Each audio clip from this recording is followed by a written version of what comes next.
Olá, queridos, graça e paz. Estamos aqui mais uma vez nesta manhã para ministrar uma série de estudos sobre o livro do Apocalipse. Estamos junto aqui com o pastor John, que daqui a pouco vai dividir a tela conosco. Irá ministrar sobre a carta de Laodiceia. Abra o seu coração, vamos adorar ao Senhor nesta manhã com esse cântico que tem tudo a ver com a mensagem do livro do Apocalipse. Declare nesta manhã: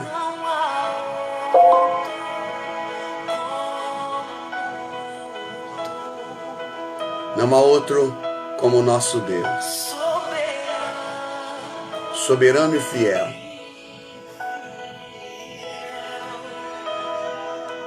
Declare nesta manhã: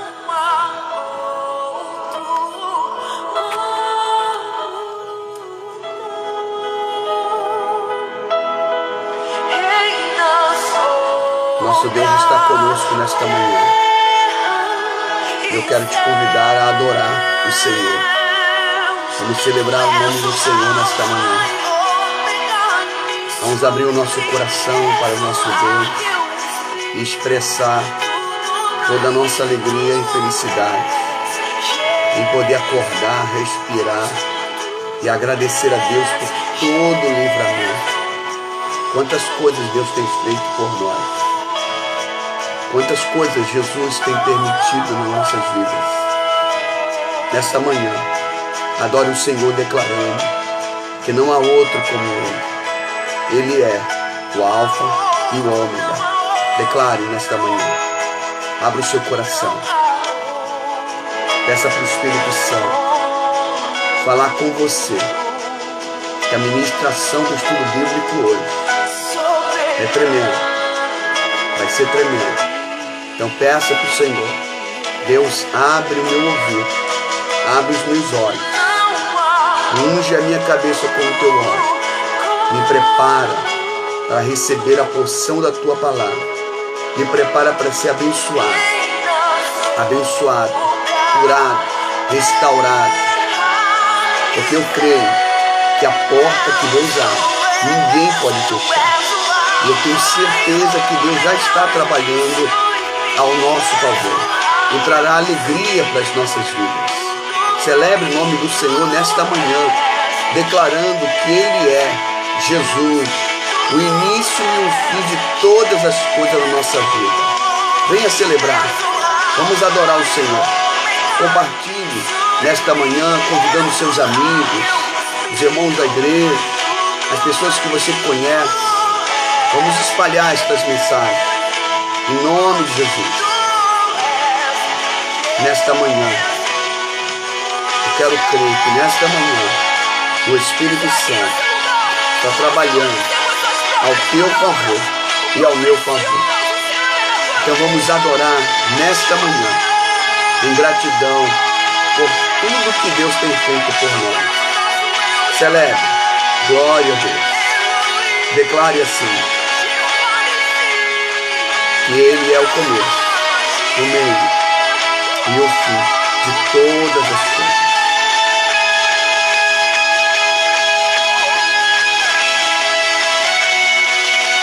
Aleluia, Deus.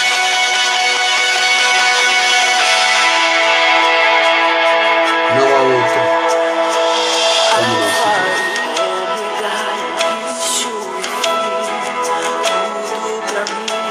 Glória a Deus. Eu não sei se onde você está fazendo um sol e está brilhando de uma maneira que o dia está tão lindo. Então louve a Deus também por isso. Agradeça a Deus também por isso. Que o sol está brilhando. Embora que estamos no inverno aqui no Brasil, mas está um dia tão lindo, um sol tão agradável. Então agradeça a Deus também nesta manhã. Mas se estivesse chovendo, também estaríamos louvando ao Senhor.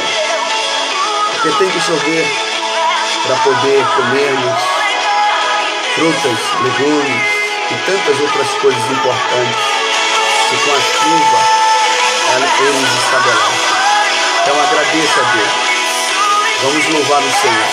Algumas igrejas estão abrindo suas portas, os templos, né? Estão abrindo hoje. Vamos celebrar. Inclusive a comunidade evangélica aí vai abrir hoje as portas, né? Então vá para a igreja celebrar. Vá para as 5h30. Comece a caminhar. Deus vai te abençoar. Venha visitar. Venha visitar a comunidade evangélica aí.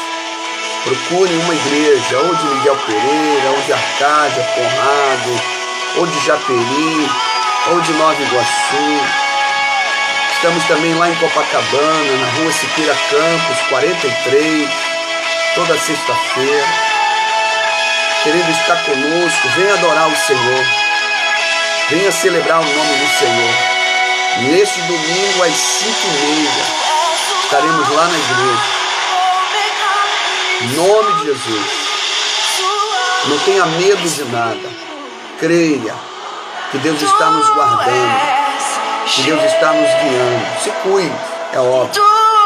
Mas creia, tenha fé que Jesus vai restaurar todas as coisas. Entregue tudo nas mãos do Senhor.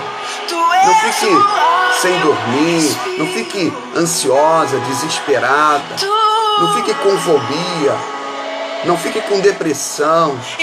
Vamos aprender a confiar em Deus. Não fique com ansiedade. Vamos aprender a confiar em Deus.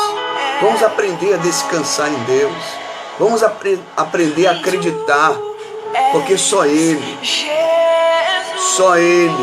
é o início e o fim de todas as coisas. E Jesus está conosco nesta manhã. Esse cântico, ele é tão lindo que a mensagem desse cântico é expressando que Jesus é o começo de todas as coisas e o fim de todas as coisas. Eu quero te convidar a pensar nisso. Se Ele é o começo de todas as coisas e o fim, não devemos nos preocupar excessivamente por nada nessa vida, porque Ele vai continuar nos guardando, Ele vai continuar nos livrando, nos abençoando, nos protegendo e nos guiando em todas as coisas. Peça para o Senhor: Senhor, aumenta a minha fé. Peça: Senhor, me ajuda a acreditar na Tua palavra. Me ajuda a me firmar bem nos Teus caminhos, Senhor. Já que Tu reina sobre todas as coisas. Às vezes as pessoas pensam que Jesus não tem um controle, ou Deus não está no controle das situações, da adversidade, do conflito, do caos, mas Ele tem o controle. Aquieta o teu coração. Deus nunca perdeu o controle de nada nessa terra, só que Ele permite, e isso é para o nosso ensino. Eu quero que você creia nisso. Eu quero convidar o pastor John para compartilhar a tela aqui comigo. Ele vai ministrar a palavra do Senhor, lendo sobre o livro do Apocalipse. Convida os teus amigos, convida as pessoas que tu conheces para estar conosco aqui. Pastor John vai ministrar. Bom dia, pastor John. Bom dia. Tudo Você bem? está me ouvindo bem? Sim. Ah. Fique à vontade, tá? Então, saudações para todos que estão ouvindo essa mensagem e participando dessa nossa reunião. E vamos continuar com o nosso estudo das igrejas do livro de Apocalipse, as 7 cartas, e hoje nós chegamos à última carta, e a última igreja, que é a de Laodiceia. Eu vou ler, começando no capítulo 3 de Apocalipse, no versículo 14. E um anjo da igreja que está em Laodiceia escreve. Isso é Jesus, nosso Senhor e nosso Rei. Amém. Isto diz o Amém, a testemunha fiel e verdadeira. O princípio da criação de Deus. Eu sei as tuas obras, que nem és frio nem quente. Tomara que fosses frio ou quente. Assim, porque és morno e não és frio nem quente, vomitar-te-ei da minha boca. Como dizes, rico sou e estou enriquecido, e de nada tenho falta. E não sabes que és um desgraçado e miserável e pobre e nu e cego? Aconselho-te que de mim compres ouro provado ao fogo, ou no fogo, para que te enriqueças e vestes brancas, para que te vistas e não apareça a vergonha da tua nudez, e que unges os olhos com colírio, para que vejas. E repreendo e castigo a todos quanto amo. Sê, pois, zeloso e arrepende-te. Eis que estou na porta e bato. Se alguém ouvir a minha voz e abrir a porta, entrarei em sua casa e com ele cearei, e ele comigo. Ao que vencer, lhe concederei que se assente comigo no meu trono. Assim como eu venci e me assentei com meu Pai no seu trono. Quem tem ouvidos, ouça o que o Espírito diz às igrejas. Senhor, queremos de novo te agradecer para a tua palavra, que é estabelecida para sempre, não tem essa característica do restante, do que vemos aqui, que tudo vai passar, mas que tua palavra é eterna, e ela é uma arma poderosa, uma espada de 2 gumes, Senhor, que essa espada possa penetrar nossos ouvidos e nossos corações, Senhor, e discernir as nossas intenções, o que está em nossos corações, e também nos dirigir, nos corrigir, nos curar, nos libertar. E em nome do teu Filho nós oramos. Amém. Agora, essa igreja é a última, é aquela que recebe mais condenações. Interessante que na interpretação dessas cartas, sempre, já desde a Reforma, o pessoal da época, os cristãos da época da Reforma e durante os 2, 3 séculos que seguiram, sempre identificaram a igreja de Filadélfia como aquela da Reforma, aquela que voltou para a palavra, aquela que colocou a palavra em cima de tudo. E com essa maravilhosa promessa, aqueles que guardam a palavra do Senhor Jesus. E, na medida que os tempos mudaram, começaram a mudar, as igrejas começaram a identificar a igreja de Laodiceia como sendo a igreja contemporânea. Estranho isso. Depois da reforma e do florescimento da palavra, da expansão da palavra para o mundo inteiro, da evangelização de todo o Império Britânico, por exemplo, que era o primeiro país a evangelizar a América do Norte, do Sul, a África, a Ásia, a China. O crescimento da palavra no mundo inteiro, de repente vem uma igreja que é muito rica e que, de um certo modo, parece ter algumas características que vamos estudar aqui, que o Senhor já sabia, como Deus sabe tudo. Ele alerta, toma cuidado, era a igreja contemporânea da época, 2000 anos atrás, 1900 anos atrás, Mas vamos ver, talvez teria a característica da igreja de hoje. Laodiceia era uma cidade, era a última nesse caminho que o mensageiro que vinha do Patmos, vocês podem observar, Patmos que é aqui, okay? Depois ele foi para Éfeso, depois Esmirna, depois Pérgamo, Tiatira, Sardes, Filadélfia e agora a última que é Laodiceia.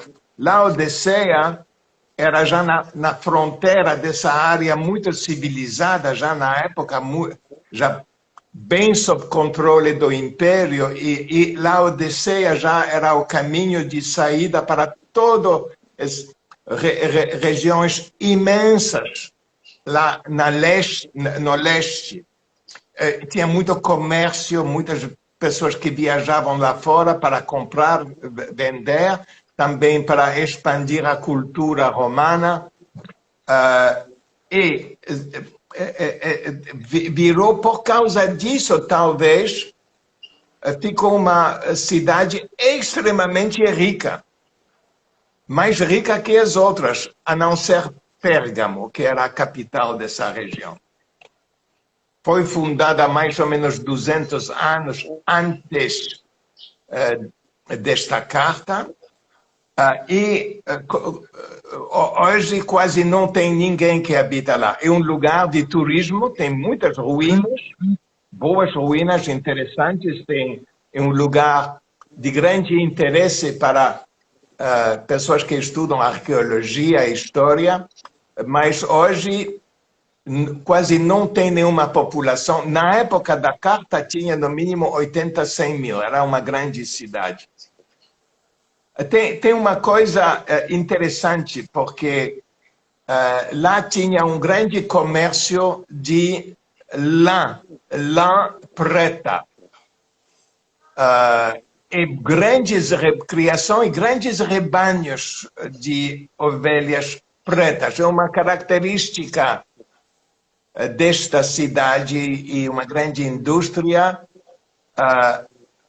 A maior indústria de todos eram serviços financeiros, é um lugar de bancos.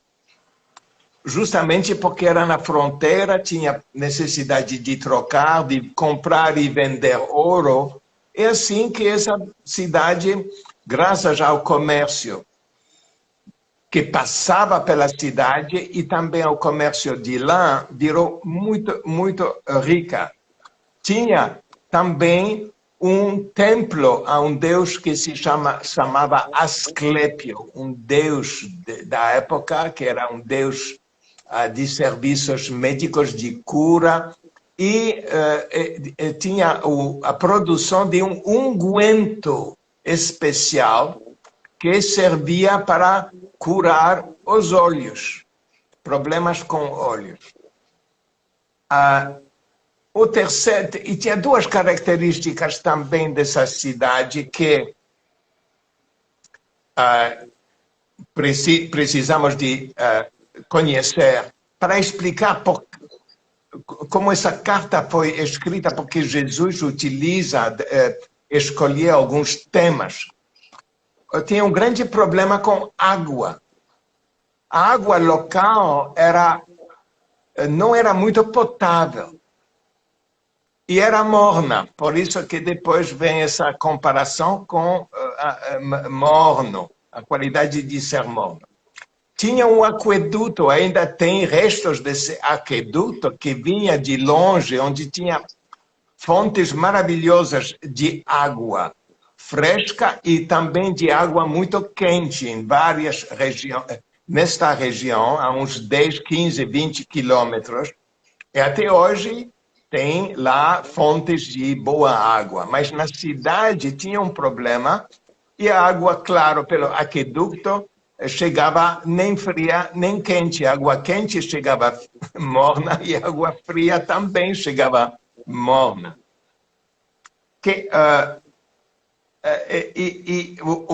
A outra coisa muito interessante, porque era um lugar na fronteira dessa área de grande cultura, que incluía todas essas 7 igrejas e 7 cidades, vinham com frequência, era o primeiro lugar onde chegavam inspetores do império do imperador, que regularmente o imperador mandava para inspecionar o estado do seu império, chegavam lá e o costume e o direito oficialmente era, para esses inspetores, eles podiam bater em qualquer porta e era a obrigação daqueles que moravam lá de abrir e de hospedar esses inspetores. Interessante que Jesus se refere a si mesmo como aquele que bate na porta. Então, aqui nós vemos como em outras cartas referências a circunstâncias e a referências a circunstâncias locais e fenômenos locais. Tem água, tem riqueza, ouro, vestes, colírio e porta, e a gente vê isso através de várias partes desta carta. Então, começando com a primeira reflexão do nosso rei e Salvador, eu sei as tuas obras, no versículo 15, que nem és frio nem quente. Tomara que foras frio ou quente, porque és morno e não és frio nem quente, vomitar-te-ei da minha boca. Que terrível condenação! E a pior de todas, não tem uma outra dessas 7 igrejas, não tem nenhuma que recebe uma tal condenação de vomitar-te. Bom, isso realmente teria sido normal para quem tentava de beber a água local. A água, na palavra, tipifica a palavra. Isso pode dizer que um sinal do problema que pode acontecer na igreja, que a palavra é distorcida, que ela perde, que ela recebe uma mistura de coisas que não prestam. Então, eu acho que nós sempre temos que tomar muito cuidado como nós utilizamos e interpretamos e pregamos e ensinamos a palavra. Agora é interessante que o Deus diz, tomara que seja fria ou quente. A gente sempre, eu pessoalmente sempre meditei nisso e eu não sei se eu estou errado ou não, mas eu cheguei à conclusão que o que Deus quer de nós e de qualquer pessoa seja uma atitude que não é de simplesmente passiva, de passividade ou de acomodação, mas que seja uma decisão. Decide o que você quer. Aquela pessoa, a gente pode dizer, tem várias escolhas na vida e também na igreja, certamente na vida e na igreja. Tem coisas que a gente vê, tem muitos que dizem, bom, eu não sei, eu vou ficar no meio, sentado no muro que divide os dois, eu não vou me decidir. Eu acho que Deus prefere que a gente tome pode ser a decisão errada, mas o Espírito Santo vai nos guiar. Ele não quer que a gente fique passivo. A gente vai ver uma outra referência mais tarde, ao que é contrário à passividade e à acomodação.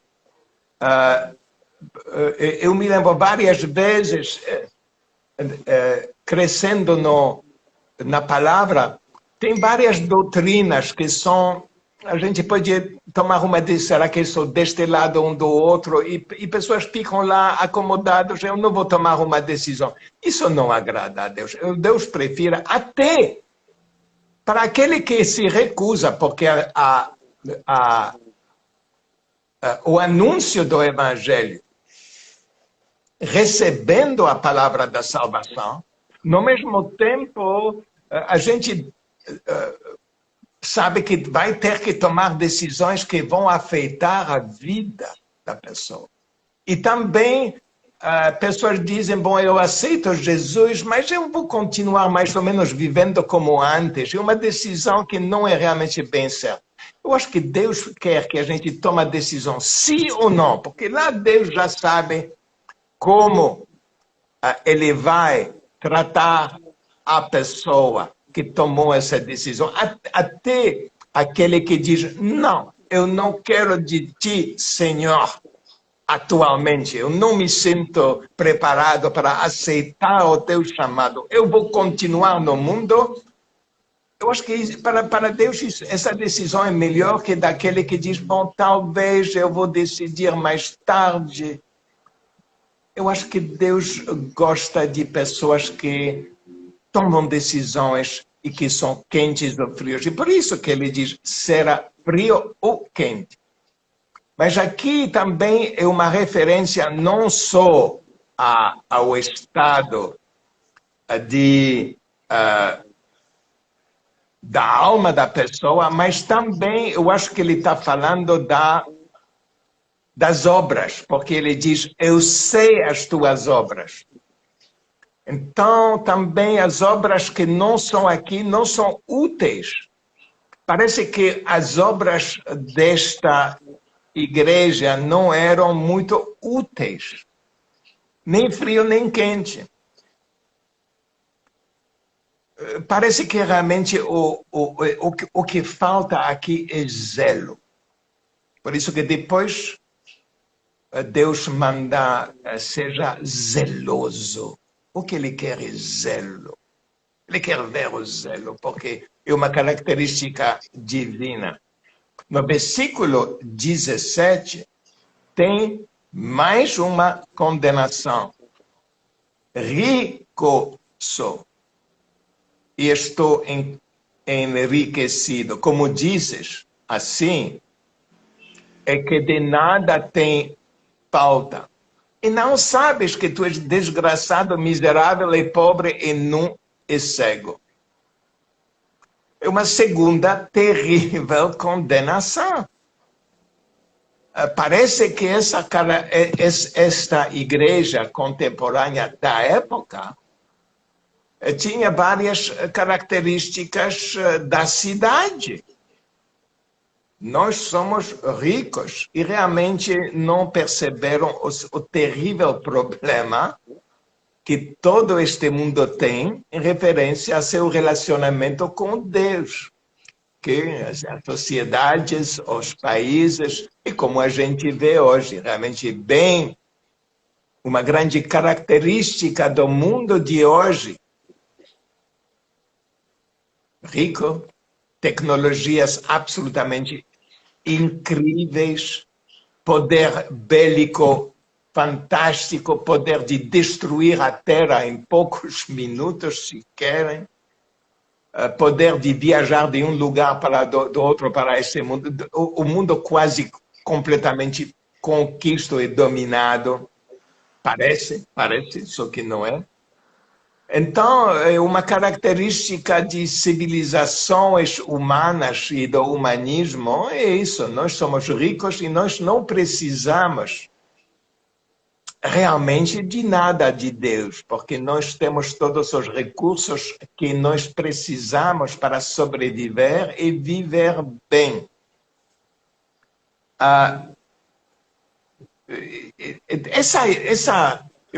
Era conhecida, a Laodiceia, historicamente, era reconhecida por seu orgulho. Ela tinha tanto orgulho para a sua riqueza e o seu poder de sobreviver, que aqui também, como em Filadélfia, se vocês se lembram, a gente falou de um grande terremoto que destruiu uma grande parte da cidade de Filadélfia. Aqui também, uns 50 anos mais tarde, nos anos 60, uns 30 anos antes desta carta ser escrita, veio um terremoto que também terrível, que destruiu uma grande parte da cidade de Laodicea, e o imperador ofereceu ajuda para reconstruir a cidade. Laodicea disse, não, nós não precisamos de nada, nós vamos reconstruir a nossa cidade com nossos próprios recursos, e conseguiram. Então, nós vemos uma sociedade laodiceana que é muito orgulhosa da sua prosperidade material e ávida para acumular mais riquezas. Parece que a igreja, na época, tinha adquirido as mesmas características. E isso sempre é o problema da igreja, de adquirir algumas características do mundo contemporâneo. E certamente nós podemos ver aqui que é válido de comparar a igreja de Laodicea com muitas das nossas igrejas de hoje, que promovem a noção do enriquecimento material. É a promessa de muitas igrejas. Deus é muito misericordioso porque Ele utiliza essas pregações e esse chamado para até enriquecer espiritualmente as pessoas que buscam, talvez, que ouvem essa mensagem. Mas é certamente uma característica de igrejas contemporâneas que nunca, nos últimos 2000 anos, não existia nunca qualquer coisa que pudesse se comparar a essa evangelho, como se chama, da prosperidade. Isso nunca. E isso é uma coisa bem nova, que começou uns 50, 60, 70 anos atrás, depois da Segunda Guerra Mundial. Uma característica que veio desse país que nós admiramos tanto, lá no norte dos Estados Unidos, onde realmente tem uma prosperidade inimaginável. Então, é uma prosperidade tão grande que eu conheço cristãos que, vindo aqui no Brasil, depois de viver nos Estados Unidos, não entendem como o brasileiro sobrevive, que não tem toda essa segurança material que existe, um sistema que funciona com muito eficaz, tudo funciona lá, o direito funciona, a medicina, os serviços médicos funcionam, todas as leis funcionam, também tem uma corrupção, a gente não vai entrar nesse assunto muito grande, mas parece que tudo está funcionando muito bem. Eu sempre estou ouvindo de americanos que chegam e dizem, tem que ter muita fé para viver aqui no Brasil. Muita fé, porque lá é um desafio para pessoas que saiam dessa cultura muito materialista e que venham aqui e que realmente não são acostumados a ver e a sofrer os problemas que a população brasileira sofre. Mas que também aqui nós precisamos tomar cuidado porque tem esse chamado para adquirir riquezas, como se isso fosse o plano de Deus. O plano de Deus é de nos dar riquezas espirituais. Por isso que Jesus mandou buscar o reino primeiro e de não se preocupar com o lado material, mas de se preocupar com o crescimento espiritual, buscar primeiro o reino de Deus e a sua justiça, e todas as coisas que você precisar serão acrescentadas. Aqui nós vemos uma igreja que colocou o materialismo acima de tudo, precisamos de tomar cuidado com isso. Depois, por isso que no versículo 18 que segue, vem o conselho: compra de mim ouro provado no fogo para que conheças o verdadeiro enriquecimento. Claro que vocês vão se lembrar que João Batista anunciou aquele que há de vir. Ele diz: eu batizo com água, mas vem aquele que vai batizar com Espírito Santo e fogo. Glória. Isso é fogo da purificação, do refinamento, da refinação do homem, que é o trabalho da santificação, que não acontece em um segundo no dia ou no momento da salvação, mas que é um trabalho demorado, muito cuidadoso, que o Espírito Santo, que Deus opera em nossas vidas. Então diz: esquece do teu ouro e vem, eu vou te dar um ouro que é interior. E vestes brancas, interessante, vestes brancas, porque vestes pretas eram muito valorizadas na época. Diz: esquece da tua prosperidade local. Agora, é também muito interessante que essa região era cheia, onde você olhava, e até hoje tem rebanhos de ovelhas pretas. Será que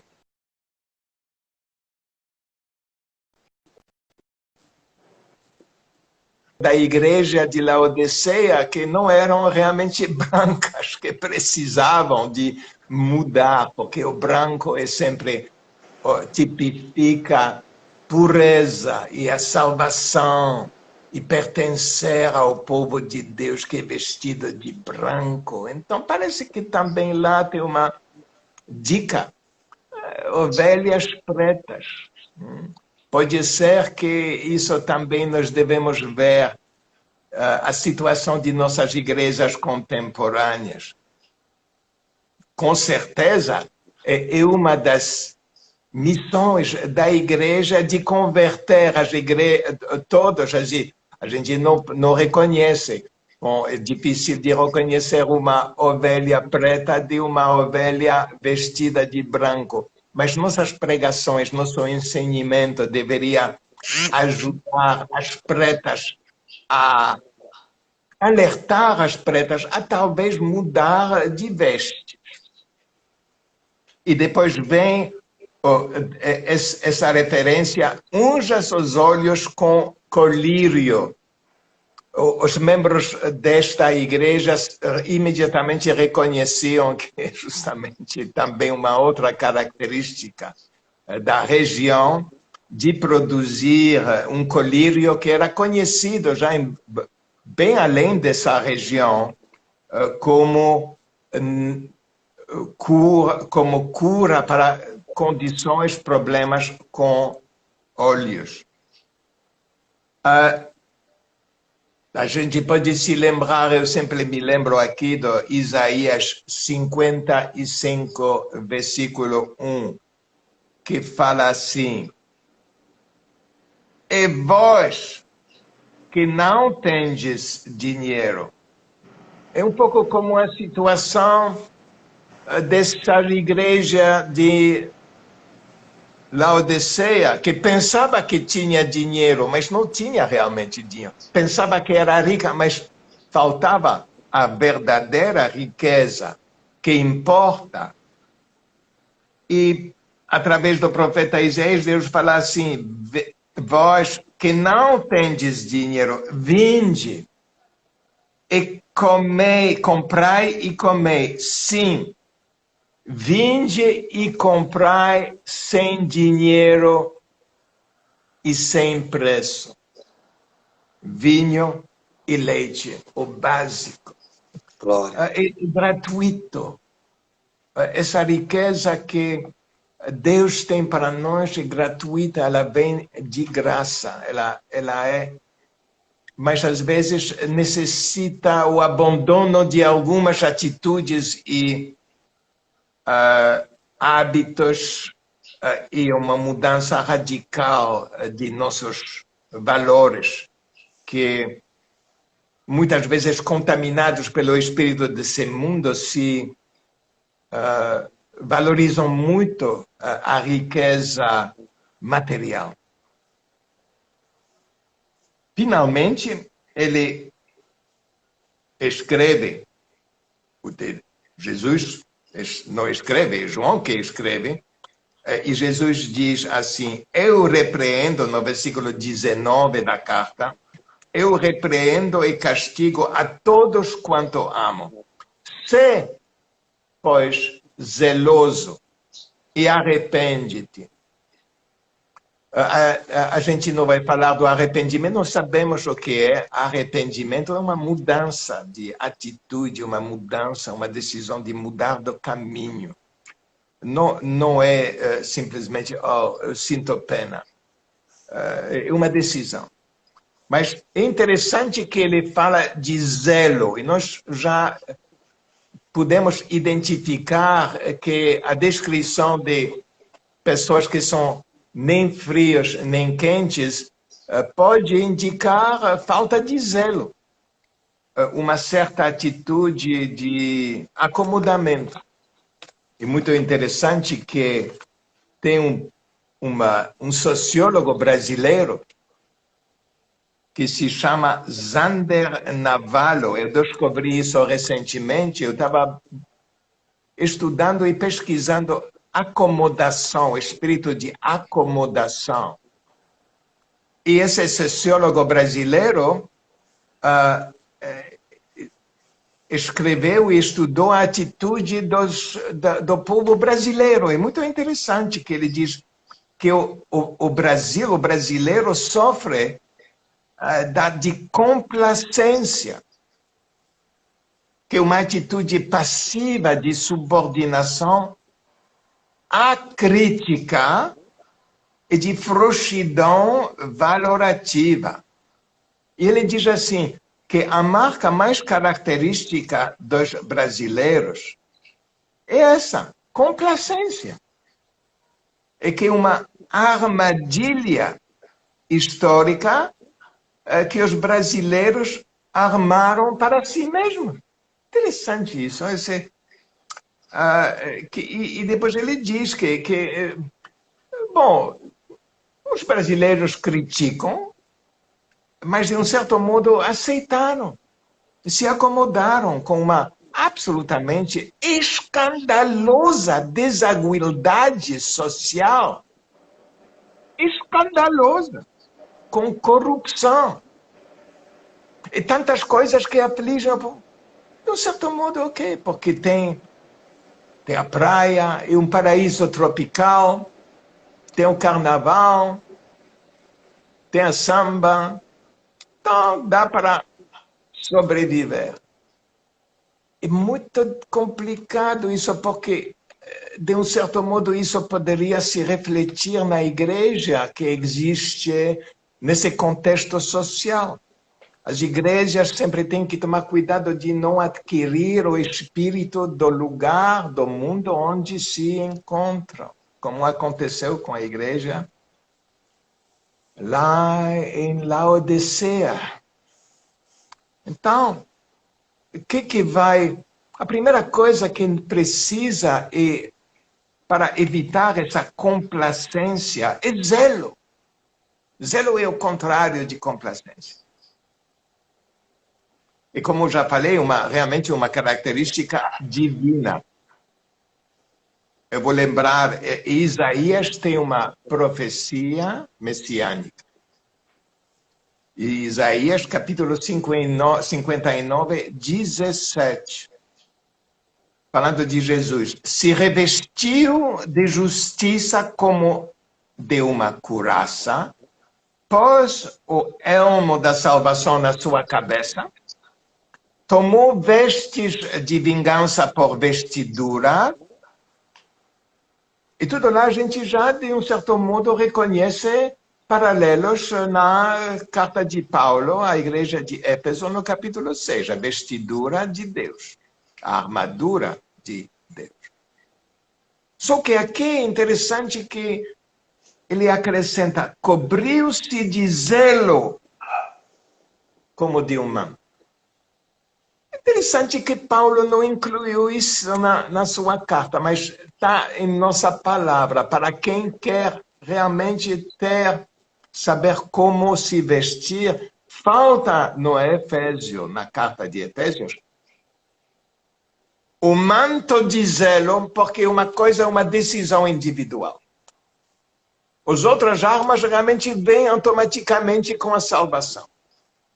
Mas me parece que o zelo é uma decisão nossa individual. E só para nos lembrar a importância do zelo, vocês sabem como Jesus limpou o templo e no segundo capítulo de João, no versículo 17, quando eles observaram Jesus limpando o templo, se lembraram que do verso que diz o zelo da minha casa, ou da tua casa, falando de Deus, Jesus, o zelo de tua casa me devorará. Lembrando o Salmo 69, versículo 9. O zelo da tua casa me devorou. Realmente nós precisamos de perguntar, será que nós temos esse zelo? Provavelmente não, porque se eu não decidi, se eu não tomei uma decisão de me vestir desse zelo, ele vai ficar lá. Agora, esse zelo vem de Deus. Eu acho que nós devemos realmente tomar uma decisão diária e encorajar os nossos irmãos e irmãs a tomar esse zelo, porque esse zelo vai realmente decidir como que nós vamos enfrentar os males deste mundo que nos cerca. E a igreja se acomodou muito, está muito acomodada e está com essa complacência com a situação. A igreja deveria estar conhecida por ter até os primeiros cristãos eram conhecidos com isso, que eles colocaram o mundo de cabeça para baixo. A igreja de hoje é realmente conhecida como se acomodando e aceitando os valores maravilhosos, gasta de dinheiro em templos, gasta de dinheiro em aviões. O grande sinal de um ministério abençoado é o número de aviões que o profeta, o evangelista pôde comprar, etc, etc. Valores que são do mundo. E o verdadeiro zelo para combater o mal. Vocês sabem, nos Estados Unidos, essa guerra contra a máfia, que já existe faz anos. Agora, era uma coisa muito interessante que os magistrados e procuradores, que eram conhecidos por zelo, quando eles estavam mandados para uma cidade, a máfia já saía da cidade, porque sabia, esse homem é zeloso, não vai dar. Não tem, ele não pode ser comprado, não pode ser corrompido, melhor sair da cidade. Eu acho que as forças do mal, das tenebras deste mundo, vão reconhecer o zelo em nossas vidas e vão preferir evitar um cristão zeloso de um cristão acomodado. Para terminar, no versículo 20, Jesus diz, estou à porta e bato. A gente já falou isso, a característica dos agentes do Império Romano. Se alguém ouvir a minha voz e abrir a porta, entrarei. Com ele serei, ele comigo.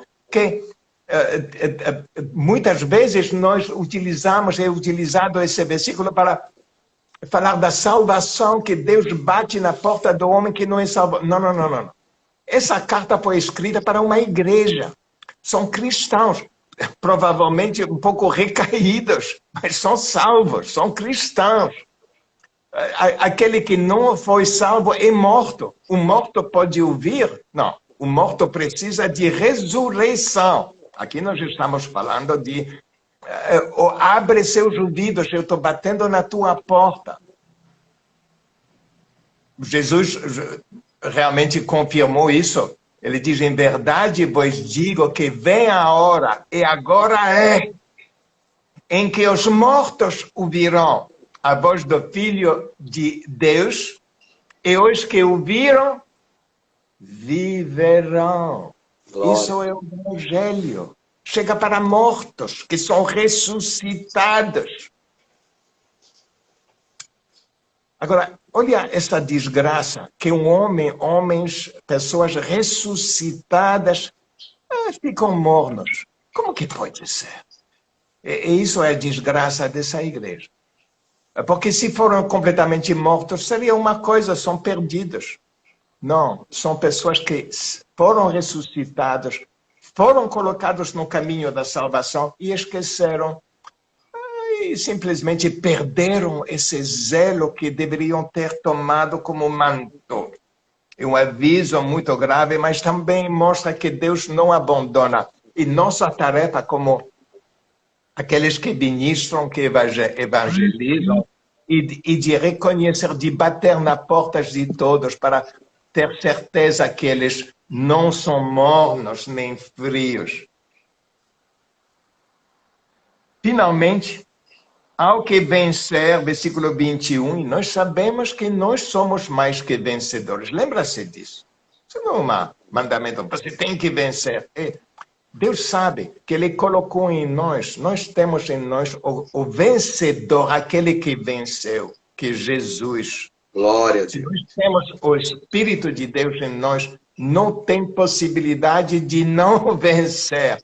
A única coisa que o velho homem pode dominar um pouco e a gente pode se acomodar, a gente pode ficar cansado. Precisamos de mais Espírito Santo, de mais palavra, de um revivamento. Isso sempre vem.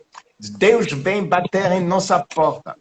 Glória a Deus. E aqui a promessa é: lhe concederei que se assente comigo no meu trono, assim como eu venci e me assentei com meu Pai no seu trono. Realmente, assim, é a recuperação do lugar que foi perdido.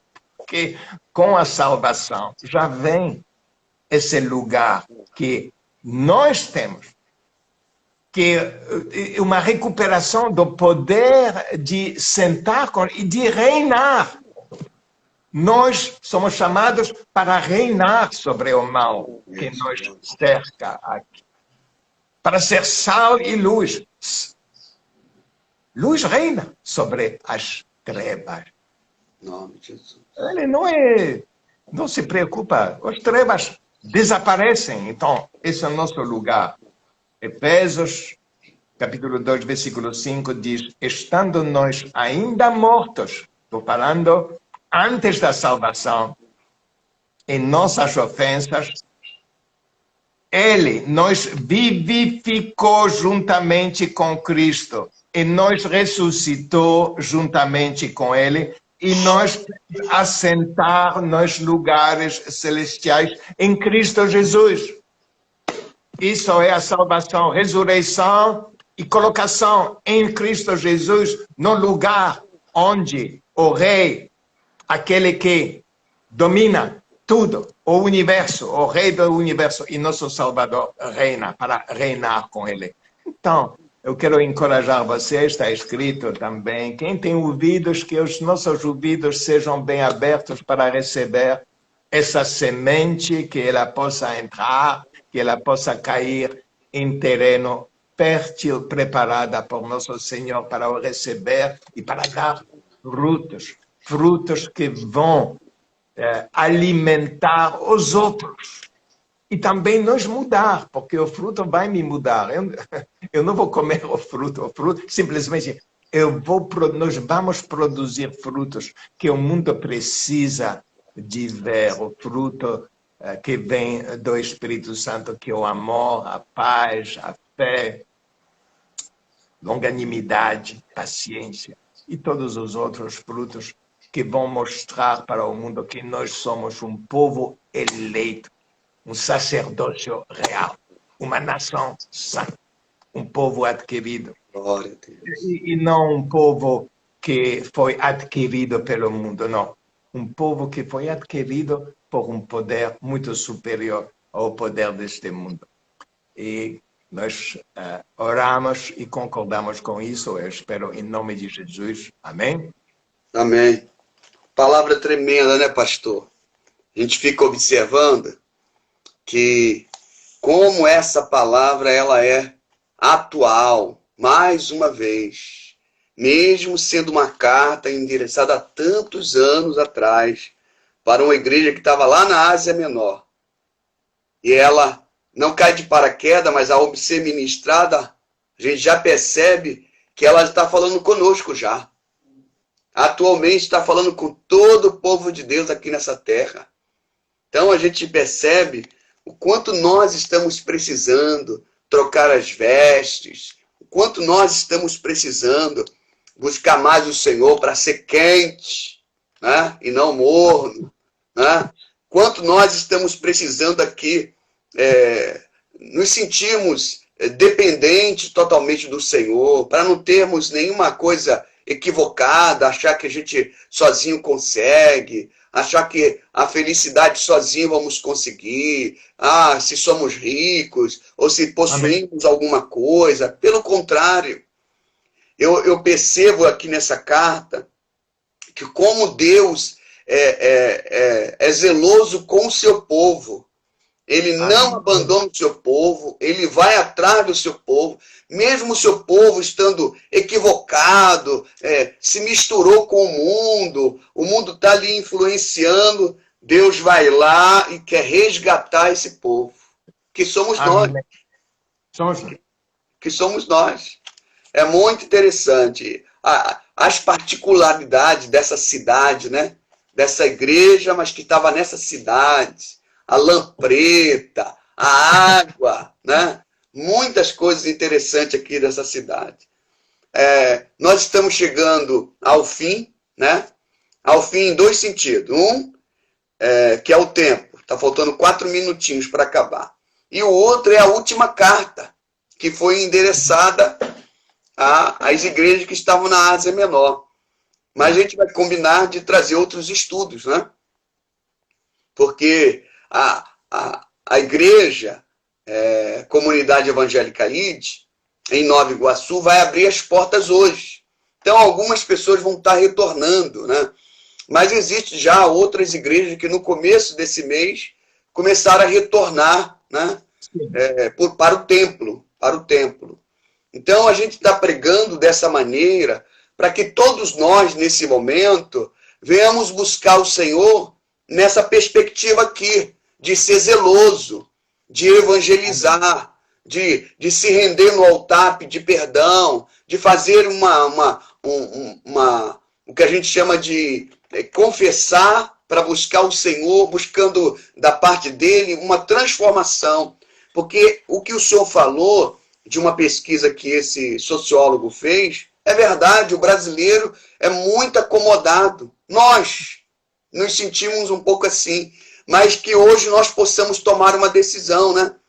Uma decisão de ficar com Cristo, uma decisão de ser zeloso pela palavra de Deus, uma decisão de sair para pregar o evangelho, de evangelizar nas ruas, né? Como a gente estava fazendo, foi assim que a gente lhe conheceu, lembra? Ali na esquina, em Copacabana, Cassiqueira Campos, com a Avenida Copacabana, a gente ia evangelizando, foi ali que a gente conhecemos o Senhor. Lembra disso? Sim. E nessa sexta agora, eu estava combinando com os irmãos, vamos tirar uma semana de jejum e oração para tomar uma decisão, voltar a evangelizar, entregar comidas na rua e começar a fazer a obra do Senhor, que quem sabe Jesus já está voltando para buscar a sua igreja e a gente precisa se preparar. Amém. Não é verdade? Amém. Então, tá faltando aí, 15 segundos para a gente acabar. O senhor quer falar alguma coisa? Vamos terminar. Não, eu só quero agradecer por nossa comunhão a Deus, que nós tivemos esse encontro e que isso nos abriu o caminho para compartilhar